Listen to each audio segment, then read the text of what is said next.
Et salut YouTube, salut les gars, j'espère que vous allez bien aujourd'hui, vous l'avez compris, avec la miniature et le titre, c'est journée tatouage. Et je me suis dit pourquoi pas en faire une vidéo et vous montrer un peu comment ça se passe. On y va!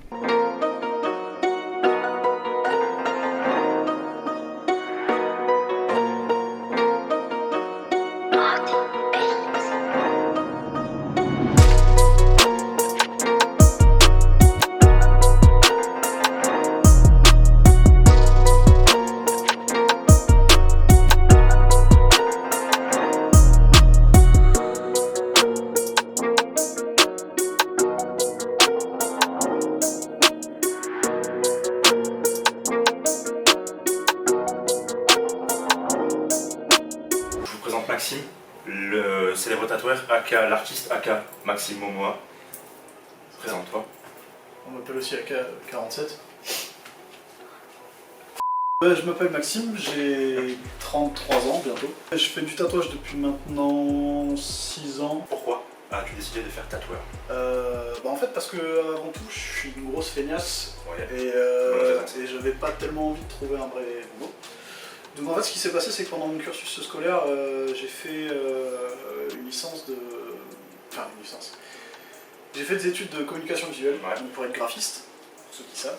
Puis ceux qui savent pas, Ouais, même ça donne un peu l'idée d'un parcours possible pour faire ce métier. Exactement, parce que il n'y a pas de vraie formation pour être tatoueur en soi. Le seul truc c'est qu'il faut bien savoir dessiner et puis il faut trouver quelqu'un pour se former. C'est important ça, le dessin? Pas forcément. Ça dépend. Bah, regarde, après. En vrai, voilà. non, c'est vrai que ça peut. Enfin, personnellement, voilà, moi je dessine pas tant que ça au final, parce que je fais beaucoup de réalisme, et quand tu fais du réalisme, bah, forcément tu fais beaucoup de photos. Donc forcément tu t'inspires de modèles. C'est ça, voilà. En fait le truc c'est que je peux dessiner à partir d'une photo, puis tatouer à partir de mon dessin, sauf que j'ai une étape intermédiaire qui me fait perdre des détails. Parce que forcément je peux pas faire autant de détails que j'ai sur la photo sur mon dessin, et puis ainsi de suite, tu vois. Je vais encore perdre un peu des détails par rapport à mon dessin quand je vais faire le tatou. Vous l'avez compris, son truc à Maxime c'est le réalisme, c'est vraiment ton truc, ton point fort, on va dire, ce que tu adores faire plutôt. Ouais, après j'ai pas de trucs que je préfère faire, j'aime bien le réalisme. réalisme. Elle est assez large, c'est vrai qu'une tête très très large. Exactement. Fais la vanne, vas-y, je t'en prie. Comme ma bite, voilà. Alors on est bon. Désolé les enfants. Renaud, si tu nous regardes. On sait que tu sais. Alors, donc le réalisme, tu es quand même bon sur ça, je vous mettrai des playlists qu'il a réalisées un peu par-ci par-là. J'ai une autre question à te poser, que quelqu'un m'a posée. C'est le principe de poser une question. Ouais. Pourquoi tu es si beau? Ah oui, c'est vrai qu'il y a quelqu'un qui avait posé cette question. Eh oui, je l'ai vu avant, quand même, histoire qu'il réfléchisse un petit peu à la réponse. Honnêtement, je sais pas. Je pense que c'est un don comme ça qui est tombé du ciel. Il faut dire que mes parents étaient pas mal aussi. Forcément, pas mal plus pas mal. Voilà, c'est un bon résultat. Voilà.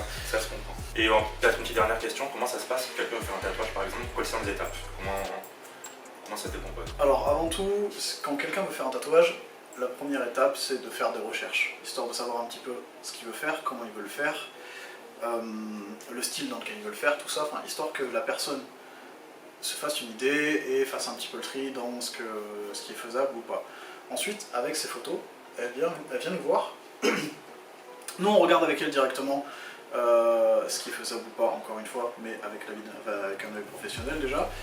Et on va pouvoir discuter de l'emplacement, de l'endroit, tout ça, histoire de voir un petit peu...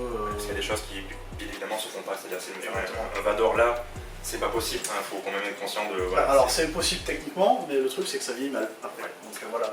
Et après c'est plusieurs rendez-vous. C'est ça, alors une fois qu'on a donné le devis, qu'on sait à peu près le temps que ça va reprendre pour faire le tatouage et les dispos, il faut prendre un rendez-vous. Une fois que le rendez-vous est pris et que la compte est posée, parce qu'on prend un acompte quand on prend un rendez-vous. Forcément parce que le tatoueur engage du temps, il engage un dessin, ça lui prend du temps de faire un dessin, il engage une demi-journée, voire une journée complète, ou même deux selon les trucs, donc forcément, le verser un acompte, ça a une garantie pour le tatoueur que le client vienne, parce que s'il pose la date en dernier moment le jour même, le tatoueur c'est un travailleur, il perd une journée de travail, donc c'est la merde. C'est ça. Ce qu'il faut savoir, c'est qu'un tatoueur, ce qu'il vend avant tout, c'est son temps de travail. Donc le tatouage, le dessin, tout ça, ça découle de ça, mais avant tout, c'est le temps de travail. Donc malheureusement, quand on plante un tatoueur ou qu'on le décale au dernier moment, pas bien. En fait, c'est pas genre ouais, non mais ça va, c'est pas grave, de toute façon, tu vas gagner des sous parce que je vais me faire tatouer. Oui, sauf que moi, je te réserve mon temps de travail et que le temps de travail que je t'ai réservé, il est mort. Et souvent, c'est réservé à l'avance surtout. Des fois, c'est un mois, 2 mois, 3 mois selon les dispo. C'est ça, moi j'ai à peu près un mois d'attente. Si on plante un mois, déjà c'est pas cool pour les gens qui veulent se faire tatouer parce que eux ils doivent attendre un mois. Et puis c'est pas cool pour moi parce que ben, j'aurais peut-être pas l'occasion de reposer un Et tatouage. pas retrouver une personne le jour même, genre le matin même, mais voilà, si quelqu'un dit oh, on m'a planté, etc. ce jour-là, bon, je le mets différemment, mais personne dire putain, je débarque maintenant, tu vois.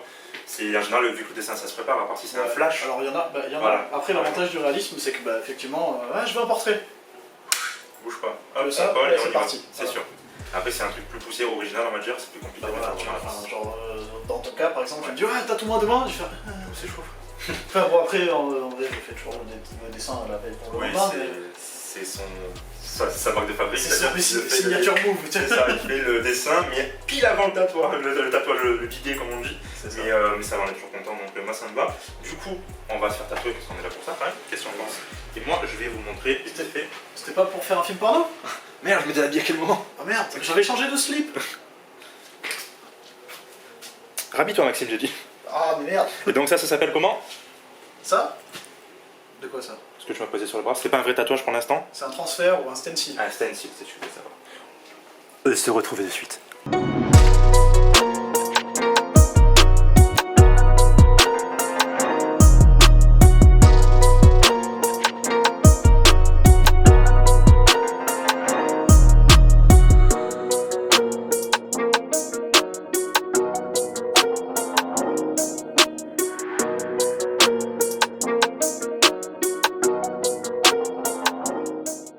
Ça y est, on est bon. C'est fini. Merci à ce monsieur. Le génie. N'est-ce pas? Nous, on se retrouve pour la prochaine séance. On fera une petite vidéo retour. Ouais. Septembre ou octobre. Et je vous mets la photo en attendant. C'est beau, hein. Il paraît. T'apprécies. Allez, see ya.